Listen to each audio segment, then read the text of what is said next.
Welcome to A Pair of Bookends, the book club you can carry anywhere.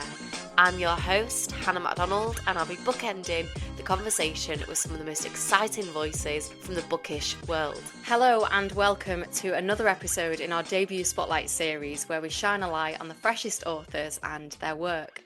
Today that spotlight is on Eden McKenzie-Goddard and his debut novel, Smallie, which I believe when this episode drops, it's due out tomorrow. Eden McKenzie-Goddard is a UK-based writer and podcaster with Barbadian Jamaican roots. Eden studied English literature and creative writing at the University of Westminster and went on to work in publishing for a decade. In 2018, Eden co-founded the Top 30 Music and Culture podcast, Don't Alert the Stands, commended by Apple Podcasts, Beats by Dre, Complex, and more. His debut novel, Smallie, is set between Barbados and London and tracks 50 years in the life of three generations of a Bajan British family impacted by the Windrush scandal. It is a beautiful, lyrical novel that will both move and enrage you. Here to discuss it with me, welcome Eden to A Pair of Bookends. Thank you for having me. I am so excited to talk about this beautiful book with you. But before we dive in, I like to start by asking what you're currently reading. I'm actually currently reading Minor Black Figures by Brandon Taylor. I'm cautious to say this because I've been reading it for a while, but Jazz by Toni Morrison. So I'm trying to go through her entire series. And I think today I decided to go through Octavia Butler as well. So I want to read Wild Seed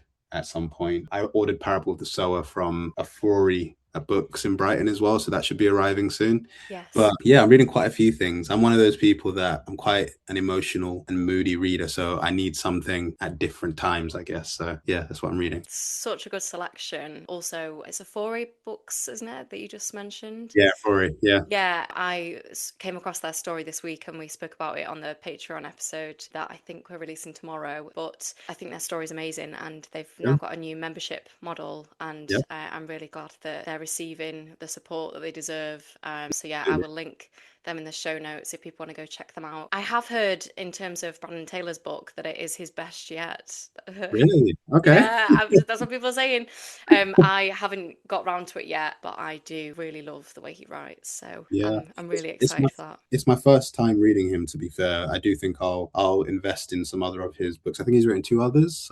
If I'm correct in saying so. Yeah. I read I think is it the Late Americans? I think I read, and that was excellent. Like, he's just a phenomenal writer. Yeah, he's quite cerebral in the way that he writes, and so I appreciate the amount of research I'm assuming went into his work. So yeah, I'm really sitting with this book and just trying to see where it takes me, really, because it's definitely different to, well, I say it's different, but it reminds me of so many different things at once. To me, it reads like Dorian Gray meets If Beale Street Could Talk. That's the best way I could describe it. But yeah, I'm really without the magical elements of Dorian Gray. Yeah, that's what it reminds me of. Oh wow, yeah, I definitely need to get to that one. It's been sat on my shelf for a while, so I will have to get around to it. Before we dive into your book, I do like to ask on the debut Spotlight series how your journey has been into becoming a published author. I mean, obviously, the time we're talking, your book isn't out just yet, but you're building up to it. So how are you feeling? Yeah, what has the path to this been like? Yeah, I mean, it's been a very, very long journey. I think, as you described in the beginning, I studied creative writing at the University of Westminster. And, I always knew I wanted to become a writer. I just didn't really know what the path looked like. And I remember there was one of my colleagues who I worked with at Apple when I worked there. He signed up for a internship at HarperCollins at one point and didn't get it. But then there was a scheme that they were having and I signed up for it, didn't get it. They offered me a job and that was my way into publishing, for I think it was 8 years that I ended up working there. And it was really great for me because I worked in sales. I didn't work in editorial. And so my journey was slightly different in that I got to know the editors at HarperCollins and kind of have conversations with new writers and be in the space of that creative energy and just really understand the industry more. And I do recognize that as a privilege and something that, not everyone has access to because it is really competitive to get into publishing. But I would say my journey it's had its ups, it's had its downs, but not more ups than downs, I would say. I've been really fortunate in a lot of my ups, I would say. Do you think you felt more pressure with the fact that you worked in publishing, or did it make you feel more at ease that you kind of had a better understanding of how everything works? Yeah, that's a really good question. I mean, for me, I left publishing and I joined a completely new industry afterwards. And it almost felt good, I think, because in publishing, everyone knows everything. about publishing. I mean, you just look in the bookseller or Publisher Weekly and all of the conversations are there. And so I think whilst I was writing my book, I was seeing, either people I'd met or just things in the news that would either, not intimidate me, but inspire me to do slightly better. And yeah, I think being in publishing when I was allowed me to really sit with myself, understand the industry, and decide what type of writer I wanted to be, and sit besides people who also had the same ambition. But surprisingly, a lot of the people that work in publishing actually don't want to be writers. So I was actually in the minority. And, I only know maybe 3 other people who actually are writers now who I met in publishing. And yeah, it's actually a space where people actually see, how they say you don't want to know how the sausage is made. It's that type of environment. It's people work in publishing and they know how much goes into it. I'm also surprised that you're in the minority for people that were trying to write, because I would have expected it to be more. But no, that's interesting. I think we should get into your book, which I was telling you before we started recording that it made me sob. So I've not quite forgiven you for that, Eden.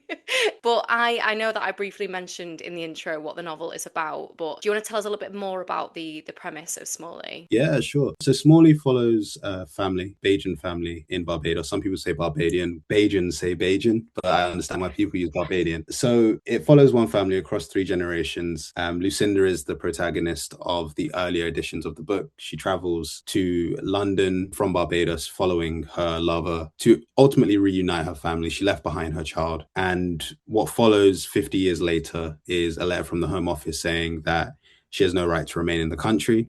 And it's up to her children who she had in the UK to prove that she has the right to remain. And so, writing the story for me, ultimately, it's about family, because a lot of West Indian families during the Windrush scandal, we were very protective of our elders with everything that was going on, and still are to this day, because it's still ongoing. And so, we made sure that we were having the conversations from early about, what was happening, why it was happening. And there was a lot of mystery around what was happening. And so I wrote this just as my grandfather came back into my life, because he was estranged from the family. He was in the army, and as a result lived with complex PTSD. And so I didn't get to meet him until probably just towards the end of university. When he passed, the Windrush scandal was ongoing, and then my grandmother passed 2 years or a year afterwards. And so I was living with this kind of grief of trying to process stories that weren't told to me, and also the many stories that were coming out about the Windrush scandal. And so what culminated and what manifested was this story of how far family or families will go to protect their elders, and what it means to love somebody. So yeah, that's Smallie. I mean, it's a beautiful exploration of family. I think it's such an important novel. I don't know if any novels have covered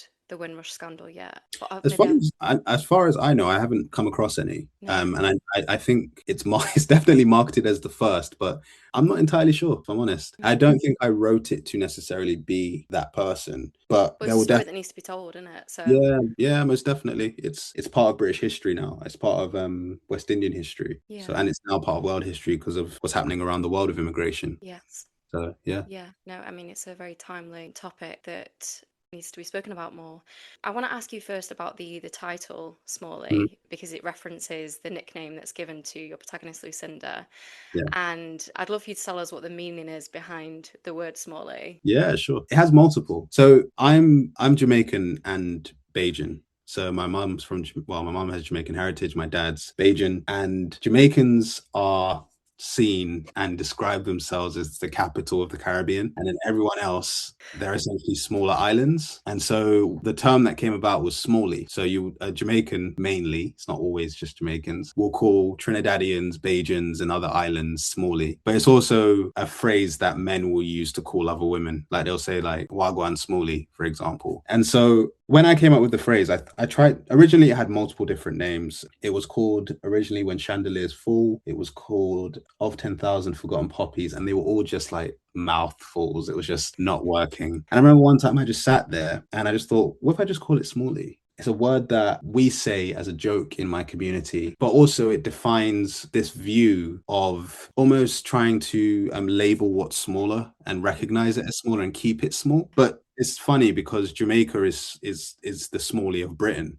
in terms of the Commonwealth. And so I think for me, I was just thinking about how power is represented, because even Britain in itself is a very small island, but the way that it navigates and the empire that it once had, stretches across the world. And so I think Smallie, for me, small island, just became the phrase that stuck with me. So yeah. I mean, it's a really great title, it captures straight away. And I found it really funny to see the sort of banter that is going on between Lucinda and the people that she meets on the ship when they're traveling to the UK, and they're having these sort of discussions with her. And there's one point where she sort of mocks, they say something like Bajans are too uppity to speak patois, Yeah.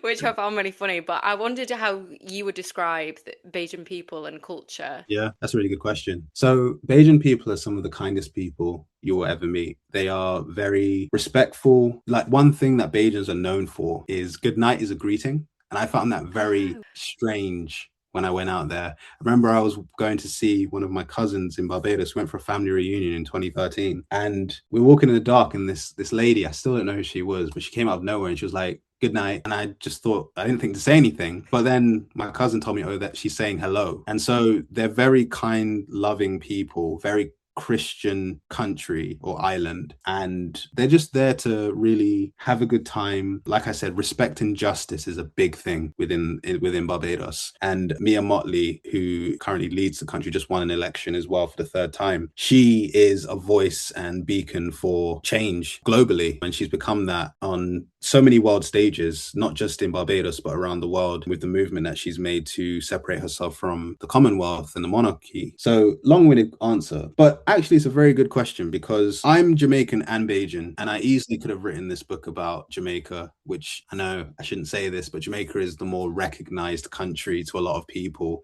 because it has a massive influence in terms of music. Everyone knows Bob Marley, and equally people know Rihanna, but Bob Marley universally and worldwide is a cultural figure similar to Rihanna. But I realized I had to challenge myself, because growing up, I always stood firm in my Jamaican heritage, and my Bajan heritage was very much neglected. I didn't really sit with it and try to understand it. I just saw it as this really conservative thing. And then I saw Jamaica as this liberal mentality, and I was actually finding it's actually not completely reversed, but it's not how I imagined it from a very Western lens. And so Smalley came about from me actually sitting down and understanding that, Barbados had a relationship with Britain as well that I needed to investigate. And at one point it was called Little England, and I wanted to kind of understand that history. And in terms of the Windrush scandal, I know people relate it to Jamaica purely, but there were people in Barbados, I can't remember his last name, there was a guy called Guy, and he was quite high up in the Bajan government, or he's the commissioner for Barbados or something along those lines. He was one of the people who actually brought it to the attention of Theresa May and the Bajan government as well. So Barbados played a huge role, and I had to sit there and kind of own up to my own ignorance in that, which I continuously have to do, because everything comes from a Western lens. I'm born here, so yeah, that's hard, but I feel like from what you've said, like, writing this has taught you a lot and has helped you to kind of grapple with those things. Just with you touching on music, I really wanted to come to that at some point, so this feels like a good time. And I obviously know that through your podcasts and stuff that music is something that you're deeply passionate about, and you reference different artists throughout the book. So we have, like, I think Nancy Wilson and Miles Davis are the ones that kind of spring to mind, but I know that there are others. But I wondered what role music plays in your writing, if any. No, it does. That's a really good question. So I tell people, if they ask me to list my favorite books and what inspires me, I can, but it'll take me some time, because I'm actually more inspired by music than I am by literature. I am inspired by literature, but music and songwriting as a medium, I'm almost envious of people who can write songs and sing in tune.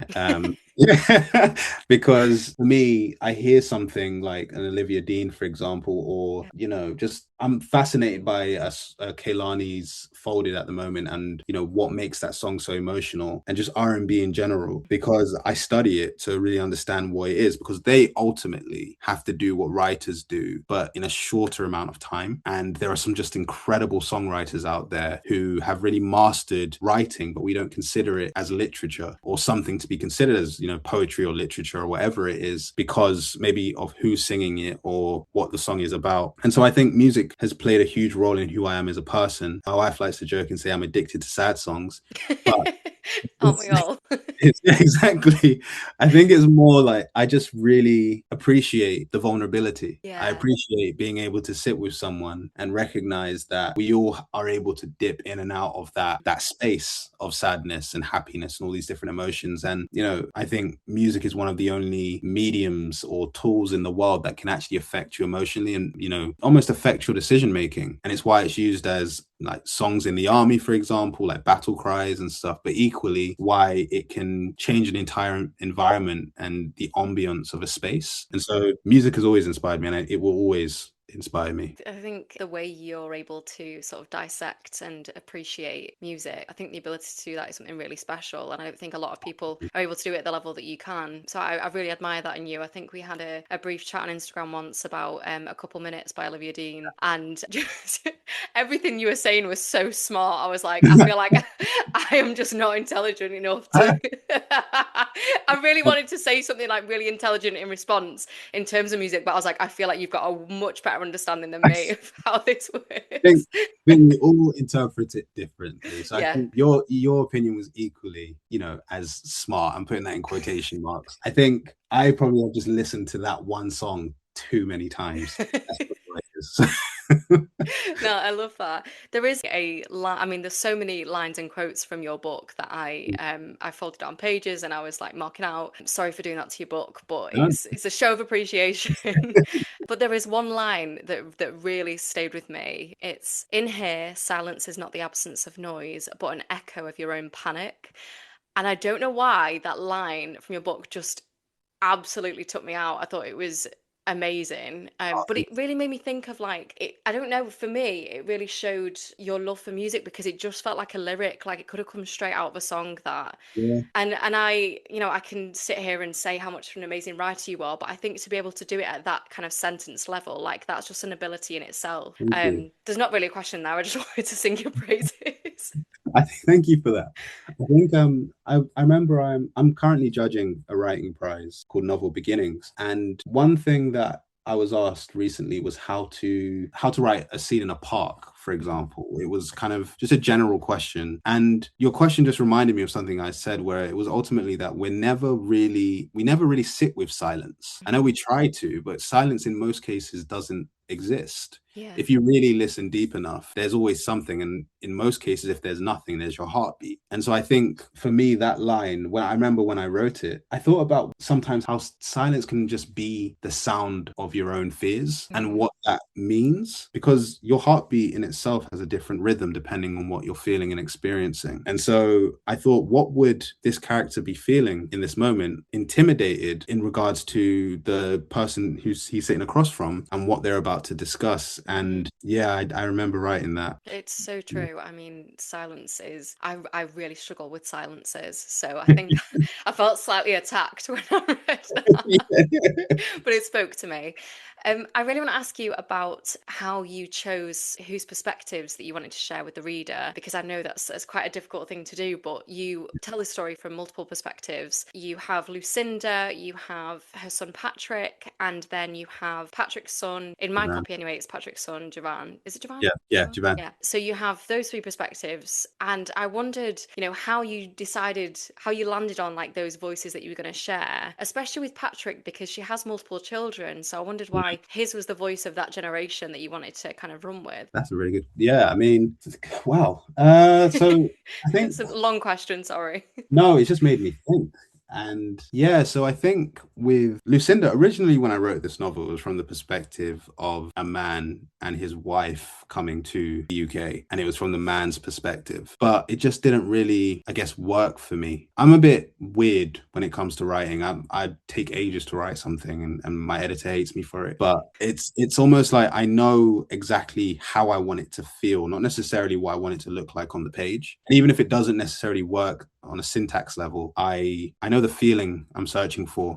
And I don't know, when I was writing from the man's perspective, it just didn't feel as deep, as emotional as I wanted it to feel. And I think writing from Lucinda's perspective came from me just making the assumption of what it felt like at the time to make such a big decision. Because Lucinda's story is loosely based on my grandmother's story, coming to this country, because she followed my grandfather and left behind three of my uncles in Barbados. And I've been told so many different versions of that story. And so I think for me, Lucinda's story was an opportunity for me to just accept one story, just say, this is likely what would happen to a woman in a similar situation. And I think Lucinda's character just came to me through that. It was everything that a Bajan woman, from my perspective and my understanding, would have gone through to get to Britain and, just try to get her family together under the kind of gaze of what she thinks is the right thing to do. And so that was Lucinda. Patrick, for me, I think Patrick, I honestly don't know. I don't know where his character came from. I don't even know why I named him that name,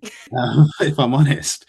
But I think Patrick's my dad's generation, right? And I think that generation have a vulnerability to them that they just never tap into because they've seen so much growing up. They've seen the National Front kind of walk through their kind of boroughs and, they've been in fights with, fascists and everything. But they've also gathered together to have, like what we call house parties. And, someone will bring the speakers, someone will bring the drinks, someone will bring the food, all of these different types of things. And they will organize. And then they were like, it's just so many cultural references within that generation alone. And I guess ultimately they're the ones who had to figure a lot of things out in terms of building a foundation, because in most cases, it's the grandparent who came, then the parents who assimilated, and the younger generations who are kind of figuring out, okay, what's next? And I guess that's leading to Javan's character. Javan I wrote more intentionally because, so my cousin's name is actually Javan, and he's the youngest boy in our family. And I remember one time I was speaking to him because he went through quite a traumatic experience where he was kind of robbed in London, and it really affected him. And I remember I was having a conversation with him and the whole family kind of came together to talk to him about it. And the question that came up for me is, in my culture, much of the time we look to the elders to lead us. I actually think we need to look to the younger generations and say, okay, where are we going? What's the next thing that's going to happen?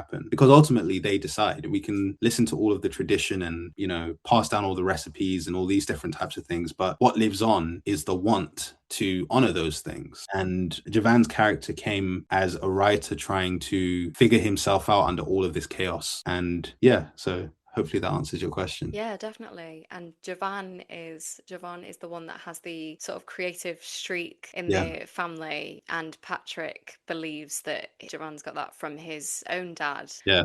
I wondered where your creative streak comes from, if you can track it back. Yeah, I mean, I come from a family of creatives. And my grandfather was a musician. He also taught a few musicians as well. That's the reason he came to Britain originally before he joined the army. I've got a few writers in my family. So my uncle's a writer as well. And I've got a few other, my dad actually sent me a list of like 9 people in our family who are writers. Some aren't published, but they are writers. And I think we've all got this want to express within us, because I have quite a big family. My dad has, I'm going to guess off the top of my head, I think it's 6 siblings. Yeah. And I've got multiple cousins. So I've got family in Toronto, America, and here, and then some in Barbados as well. So big family. Yeah. There's going to be some of us who have that kind of creative push. But I think ultimately, everyone does. I think everyone is creative in some capacity. And I think in most cases, like I've described with Javan and tradition, it's the wanting. It's leaning into this ridiculous thing of persistency, or being persistent. I meant to say consistency, sorry. And figuring out what's at the end of the tunnel, what's at the end of this wacky idea that you had. And Smallie is nothing like what I originally started. It's a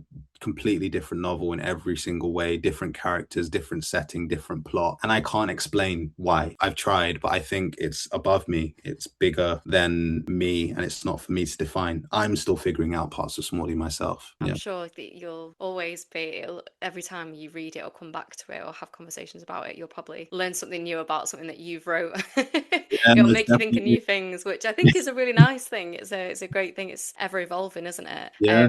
I think what's interesting with Javan is that is obviously finding a way to express himself and to grapple with his own feelings in a way that a lot of his family are kind of unable to. I think there's a Yeah. really powerful moment where I think Patrick is getting really frustrated about his mum's generation and how she's just unable to admit that she's in pain or she's struggling. And there's also a moment where they're talking about secrets and how, I think I've got it somewhere. Oh, Patrick says, our family doesn't understand the consequence of keeping secrets, which I feel like is in the same sort of vein of what I was just saying. Yeah. But how has secrets impacted this family? Yeah, I think in every capacity. I think, there is a challenge with coming from a family, and I'm not even just talking about a West Indian background, but I think universally there's an immigrant experience that we all kind of understand, which is there's a version of you that gets to meet people and there's a version of you that people never meet. And so in my community, we call it code switching, which is knowing how to speak to people and when and what to say and in which environments. And so I think much of the immigrant experience and just of the Black, brown, I guess queer experience as well is just figuring out what safety has to look like. And that is a skill that is required. But what it means is you live a life of figuring things out and, even keeping things from yourself sometimes about ways you've let yourself down in some environments, some fights you've had to surrender to, or some conversations where someone's spoken to you in a way, but you don't want to upset the environment because it's more dangerous for you. And so I think secrets in this family manifest in so many different ways. I think, Sylvia is a character in the book who she's quite, I guess she could be seen as quite loud and aggressive, but she's more protective. And there are multiple reasons for that, being the eldest sister, having a gay brother, having a father who's no longer in her life, and, just everything that's going on around her and trying to figure that out, and always having to be one of the strong siblings. But I think equally, Mark, his character trying to, I guess, hide behind humor. His thing was always kind of trying to put the sly comment amongst the chaos and try to play a role of some kind of younger sibling, but also offer his 2 pence as well. And then I guess it's also understanding how you can end up like Chris. And I know there's someone who messaged me and said, don't make it a stage play because I will go out there and fight Chris. So real But for that. but I think Chris's character it's a realistic representation of what some people feel they have to do in order to survive in this country. Now, I don't agree with those politics whatsoever. I can't help but understand why some people do it, though, which unfortunately is part of the immigrant experience, because there are some people who think they are more safe being on the side of the aggressor, and Chris is one of those people. But ultimately, I guess the moral for me, without spoiling the ending, is it actually doesn't make a difference, and doing it to other people really and truly hurts yourself. And that's one of the things that I wanted to get across with Chris in particular. So I guess just multiple things, really. I think Chris is a frustrating character to read. For context for the listeners, Chris is an MP for the Conservative Party and I think he's in the running to become Home Secretary. Yes, yeah. I think it's really interesting with him though, because he's not only directly impacted by mass deportation of illegal, I use quotation marks, immigrants, but he's actively part of the campaign that is literally tearing these families apart, tearing his own family apart. Yeah. And I really wondered what it was like grappling with a character like Chris, because I think I'm on the side of that person that messaged you and said if it's a stage play, you want to get up and fight that person. Yeah. I think some people like Chris think they will never face the consequences of the decisions that they make for other people. I think there are some people who think they're immune if they try to be on the opposite side of what they believe is actually just. And I think one ambition that I have is I want Smallie to be an education for some people about the multiple ways that people have to be under, a hostile environment policy, for example, or even just general kind of Western societies if you don't fit a particular mold. And, each of those characters have their own battles. Again, going through the list, Sylvia can be seen as too masculine. Patrick, my favorite line, or one of my favorite lines in the book, is talking about how Patrick, who's an alcoholic, talks about being in AA and being drunk, and how that in itself is his own religion, because they have a call to prayer at 10 p.m. So that's when drinks usually end. And everyone speaks in this slurred speech. So it's like they have their own language. And so I think for me, there are just multiple ways that people deal with the heaviness that is living amongst terror. And that's kind of what I wanted to write. Yeah. And I think Lucinda one of her ways of sort of dealing with difficult situations in her life throughout her life is referring back to Bible verses, or there's actually a specific quote that I'm thinking of where she says, "The way scripture slows breath, the dimples along her jaw are smoothed, the clouds parting in her eyes, faith." I just love it if you could tell us a bit about Lucinda's relationship with her faith and how that sort of, yeah, keeps her going through difficult times. Yeah, definitely. So Lucinda grew up under a pastor who was well respected in Barbados. And what that meant for her ultimately was that she couldn't step out of line. But then she falls pregnant at a young age. And what ultimately happens is she becomes her father's worst fear and is essentially told to leave the island. So I think her relationship with faith was, she grew up on an island where it was heavily prevalent, but it's more about the word. And I kind of wanted to make the word literal, because there is a faith that she has with the Bible, but also she grew up reading this thesaurus specifically her entire life. And I wanted to focus on the word, or kind of a thesaurus specifically, because whoever you are, what you're synonymous with affects your everyday reality. So unfortunately, I think the world that we live in means that you're never really seen before people can actually get to know you. People will look at you and relate you to something they have been told to see. And so I think when writing about Lucinda's relationship with the thesaurus, and how from a young age her dad taught her specific words and she defined herself by some words and lived by these words her entire life, but then towards the end was like, actually, who am I think that's kind of the relationship that I wanted to talk about on a spiritual sense. And equally, faith plays an important role and a huge role in the Caribbean. As I think I said earlier, Barbados is a heavily Christian country. Much of the Caribbean is. I know in Jamaica has the most churches anywhere in the world per capita. And so, yeah, I just think that it was always going to be under some form of religion, and how that relationship affected everyone involved. So, yeah. Yeah, I think it's interesting with her dad as well, because he isn't the nicest of people. And there's something that he says to her, which is, the job of a woman is only ever to make a man feel safe, because everywhere but her arms is a war zone. Yeah. And I'm so interested, I've spoken about this on the podcast before, but I'm so interested in how people are parented and how that then plays out in the way they parent, and like, the sort of continuation of cycles. And there's a really interesting part later on with Patrick and his wife. Is his wife, isn't it? Is it Claudia? Yeah. They have this conversation about how Patrick parents their son, and she says something like, "Why are you so desperate to make him struggle?" I wondered if that was sort of a conscious thing that you're exploring in terms of, these parent-child cycles, and I don't know if that makes sense. That's an excellent question, because I intentionally wrote that to be read that way. Which, by the way, just to say, as a writer, feels incredible.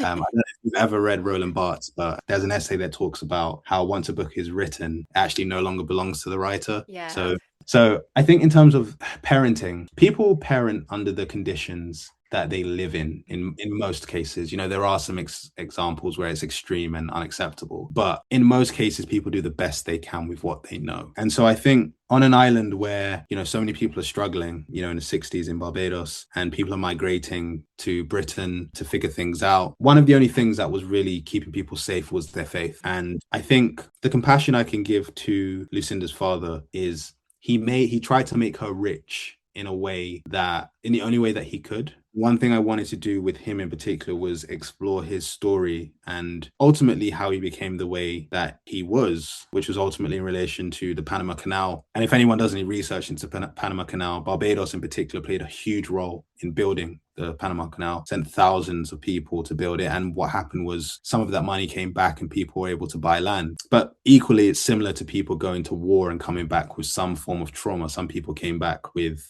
horrific injuries and, just weren't well mentally afterwards. And so he's just an example of someone who's been through a tough life and turned his life completely to faith. Unfortunately, what it meant for Lucinda is it consumed her to the point where she couldn't be her own individual. And I find that oftentimes that happens with parenthood. I think people have good intentions, and they try to teach people from a perspective of survival and how to really make it in the world. And with Patrick's parenting, it confronted the thing that he was trying to be avoidant about, which was feeling.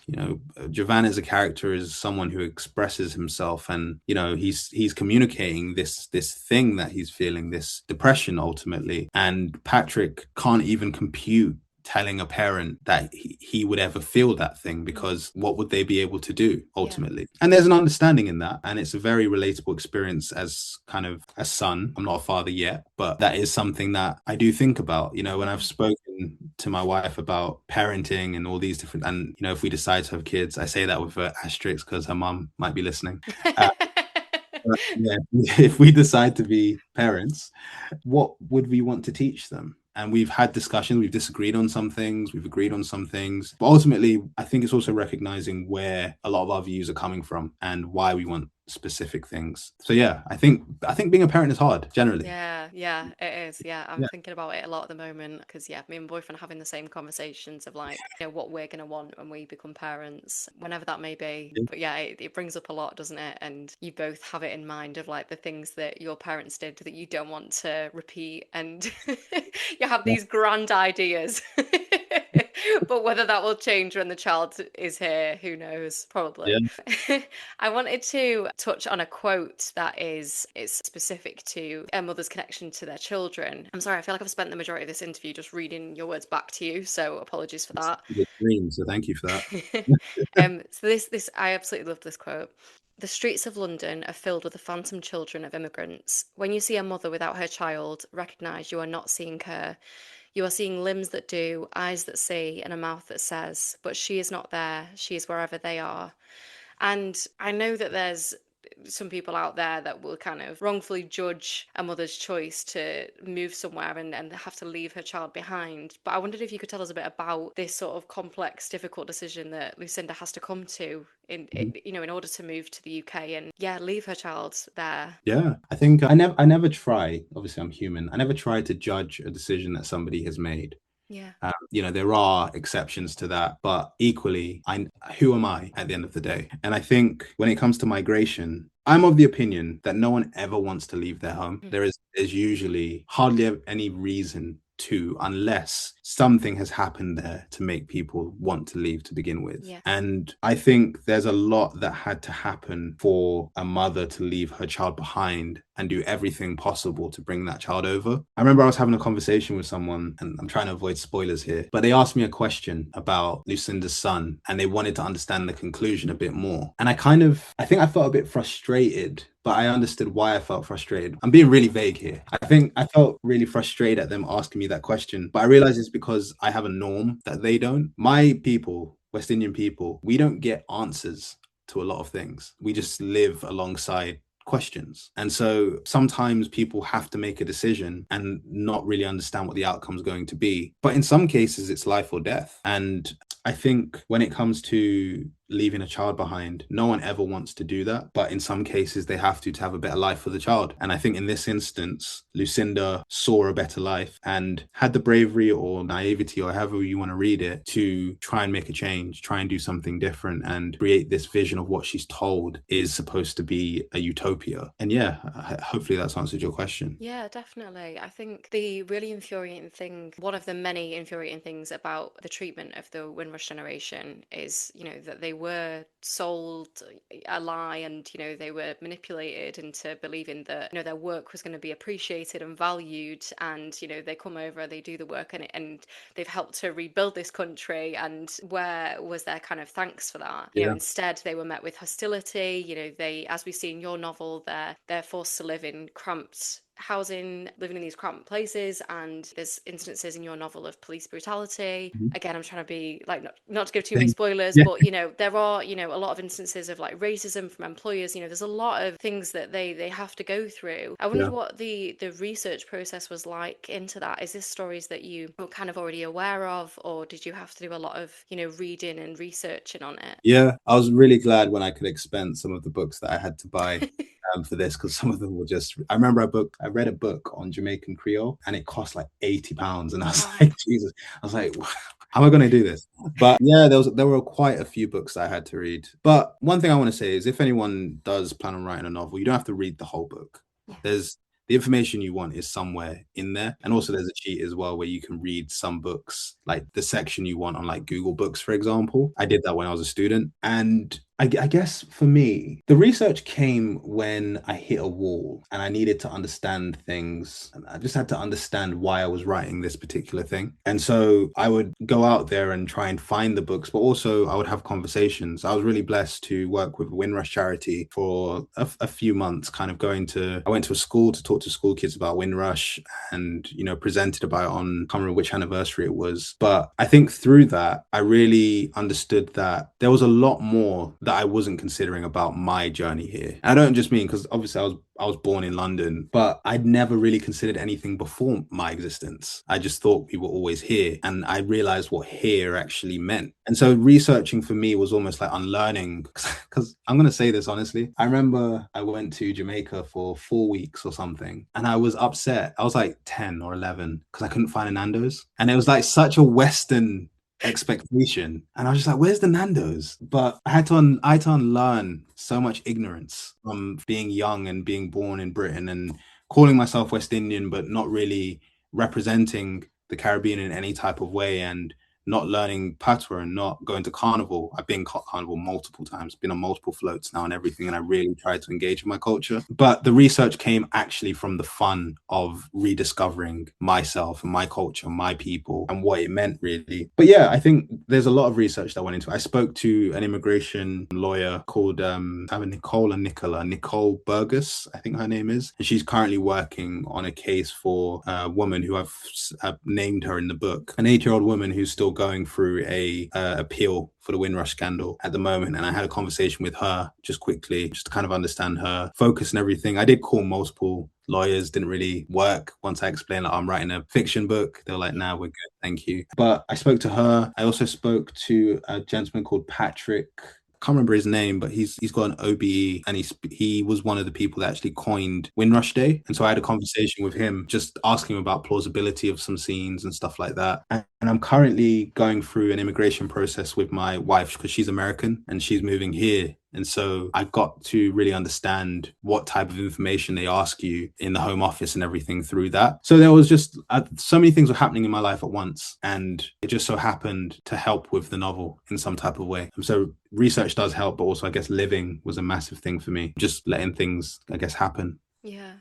I think it's just such a, I don't know, all of this just really blows my mind because I think, we, at the moment, we're seeing a lot in both the US and the UK in terms of this sort of anti-immigrant narrative that's sort of being pushed. And me and my boyfriend are constantly talking about it because my boyfriend's parents moved from Africa when they were pregnant with him. So without immigration, I wouldn't have been able to meet him and have the life that we do. And, I'm obviously grateful for that. But beyond that, like, I can't grapple with why people care in terms of, do you know what I mean? Like, why people are so stuck on the fact that, like, oh, well, why can't they just stay in their country? I'm like, why are you bothered by that? Why do you care? Like, we literally live on a floating rock. Like, I just, it's that meme that you see circulating. Like, I just can't comprehend why people are treating fellow human beings in this way. Like, it really, yeah, Yeah. who am I, to go on this rant? But I just can't even comprehend, and I kind of want to launch. I think we can learn so much from conversations, but we learn so much from novels, and to put ourselves in people's shoes and to understand and read from their perspective. So I just kind of want to go and bulk buy your book and kind of throw it at a few people's heads and be like, can you please read this and understand? Like, Well, thank you. I think, yeah, there's so much in that I want to kind of talk about, because I think mostly conversations around nativism appear when people are insecure financially. And I think right now, what we're seeing in the world is, we've seen the largest challenge to oil that has happened ever as a result of what's going on in Iran at the moment.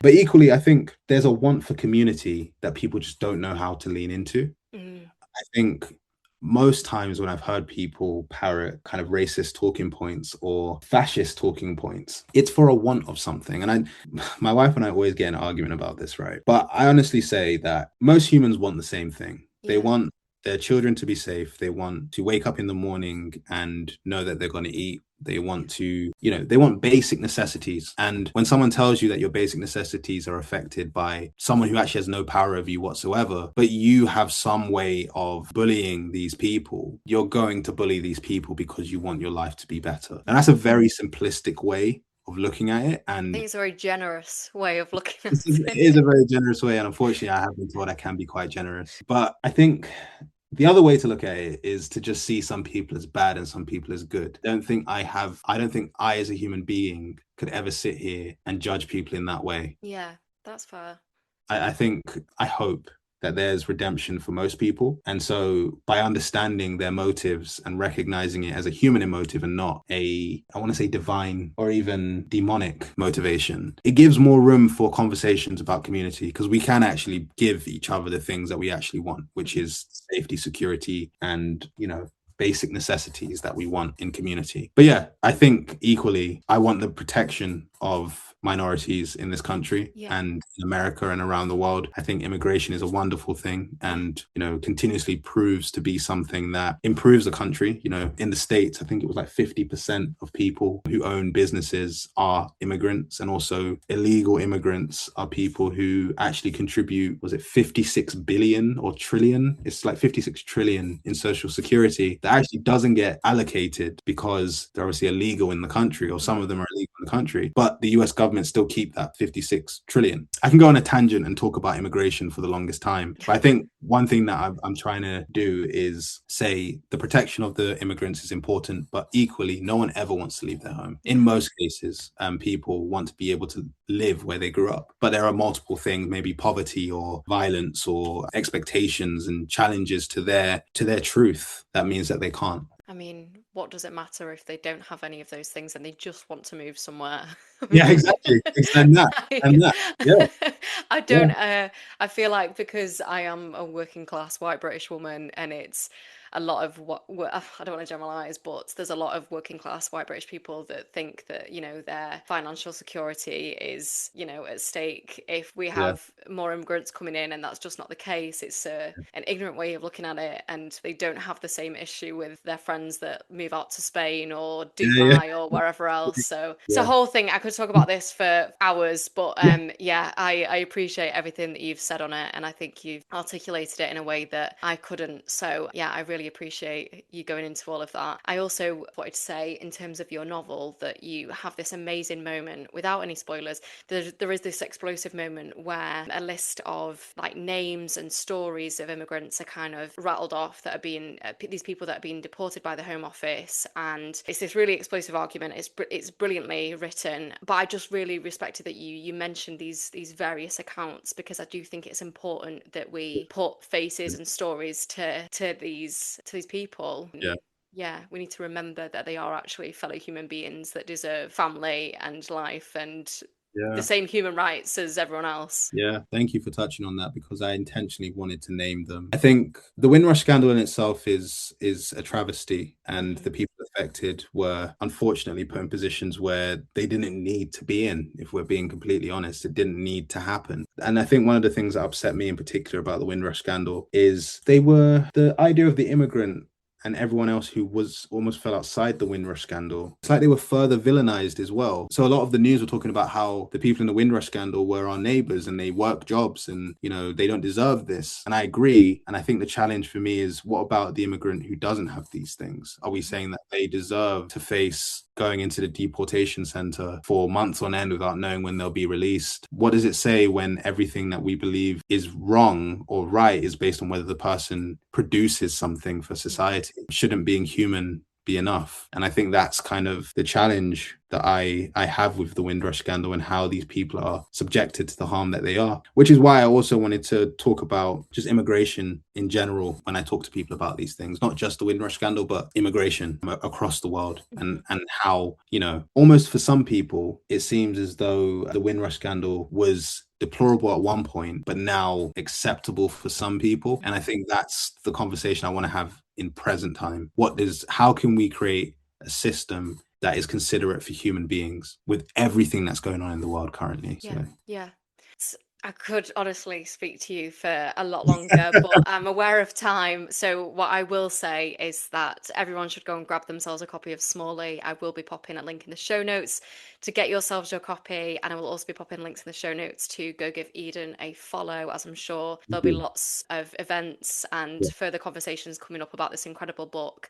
So please go and look there. Before I ask for your recommendation and we finish off, I've introduced a new question to the series, which is, what advice would you like to pass on to another writer working on their debut? I think most writers nowadays, I think we try to make the experience quite flowery, and we tell ourselves to do certain things to write, when really and truly the best time to write is when it's hard, because when it's easy, but when it's hard, which is most of the time, you can't avoid it if you truly want to do this. And I remember there were some days where, if I'm honest, I cried at how hard it was. There were days I had to go into work the next day, and I'd been writing till 3 a.m. and I had to wake up at 6, and I'd be in the car on the way there, and I'll just cry. I'll just be like, this is so hard. This is, I don't know how I'm going to do this. I remember I sent a voice note to one of my friends, like, oh, I'm going to have to give Penguin their money back. I just can't finish this book. I don't know how to do it. And all these, and he was like, what are you talking about? Just finish the book. It's not easy. It's not supposed to be easy, because it's a draft. And we do this because we love it, but equally because the story already exists, but you have to make it real. And I truly believe that Smallie, I can't explain how it came to be what it is, and I'm proud of what it is, but I also can't take complete responsibility for it, because what it did make me believe in more was a creative energy that surrounds us. And I know I always go off in tangents when I talk about this, but I know a massive thing that people are talking about at the moment is AI and AI books and stuff like that. And there is a genuine concern about that on the theft level. One thing I don't fear is creativity fighting back and finding a new way to present itself, because it always has. And so any new writer, I know right now it looks quite bleak and quite challenging, but do it whilst it's hard. Yeah. And I know that doesn't sound like great advice. I know some people will say, make yourself a coffee and, I don't know, sit outside in the sun and, write when it's bright and all these different types of things. But all it comes down to at the end of the day is, when you are alone in a dark room and you're looking at a blinking cursor, how do you make it move? And really and truly, you have to do it if you want to write a novel. So it doesn't get easier, but you will sit back one day and appreciate what you've gone through, because it will change you as a person as well. Yeah. You'll learn so much about yourself in the process. So absolutely. I think that's great advice. Before I let you go, Eden, I like to finish by asking for a recommendation. What would you like to recommend to the listeners? I will recommend. All right, so I said I'm always inspired by music, so I'll probably recommend. I won't recommend Olivia Dean, because I think I'm reaching fanboy level. I need to calm down there. What would I recommend? I don't know why this artist is randomly coming to me, but there's an artist called Rum Gold. Okay. And he is excellent. His music, his musicality, but also just how unique he is as an artist. Elmine as well is someone who I'd recommend. He's an R&B artist. It's spelled Elmine. His new album is really good. And I think in terms of literature, I would say try and read some of the Black classics. So some of the Toni Morrisons, some of the James Baldwins. I've read Kindred, but I'm reading some more Octavia Butler, and just experience them. Take your time with them. Can I add to my answer about what I'd give or what I'd advise to a new? Yes, absolutely. This is insane. My wife thinks I'm crazy for doing this, and I've said my wife thinks I'm crazy so many times. She actually loves me. I want people to know that, but she does. But part of the love. It's part of the exactly. I will, if I really enjoy a novel, I will sit there and dissect it. I will literally sit there and rewrite the novel. So I did that with Arundhati Roy's The God of Small Things. Oh, such an incredible book. It is. And I sat there and I rewrote majority of the novel. I didn't write all of it. Just to understand some of her decision making, because there's skill in there that took others years to figure out. And as a new writer, if you sit there and actually rewrite that yourself, you kind of almost glean some of the tricks that they've learned along the way, and you understand the styles of a lot of writers. Like Baldwin, I know he repeats words. Anyway, I'm rambling. Not at all. Not at all. Can I just check? Can you still hear me? I can. It's different. Yeah, I've had to plug in I was panicking that my laptop was going to go off. I noticed that the battery was very low and I was like, I cannot lose this conversation. That would be the worst. No, but I'm completely in awe that you do this, that you rewrite stuff. Yeah, I really respect that. And that was so many great recommendations there. I will also add that one of my favorite books is Small Island by Andrea Levy. I think that's such an incredible book. And it's also sort of around the same period of time of people moving to the UK and the kind of hostility that they're met with. So yeah, I really loved that book. People are always surprised when I say I haven't read it. Oh, really? Yeah, do you know what? I always had this fear that people would think I got the title from that book, but I've actually never No. read I've never read it. So I Okay. do have it, but I just haven't read it. Oh my Um, God, you're gonna love it. You're in for such a treat. My boyfriend's mum bought me, I think it's called Every Light in the House is Burning by okay. her as well. And because I was raving about how much I loved Small Island a few years ago, she was like, "You need to read that," and she bought it for me, and I've just not got around to it yet, so I have to. But yeah, she's an incredible writer. But most importantly, you are an incredible writer, and Smallie is such a phenomenal book, and it deserves all the praise. So thank you for writing it, and thank you for coming on my podcast to talk about it. But thank you for having me. I'm really grateful. Thank you. Thank you. And as I said, listeners, I'll pop links in the show notes to give Eden a follow and to buy yourselves a copy. Also, if you enjoyed this episode, please don't forget to review and subscribe. You can find us over on Patreon as well, Instagram and TikTok. Again, links in the show notes. Again, thank you, Eden, for joining me. And thank you, listeners, for listening. Goodbye.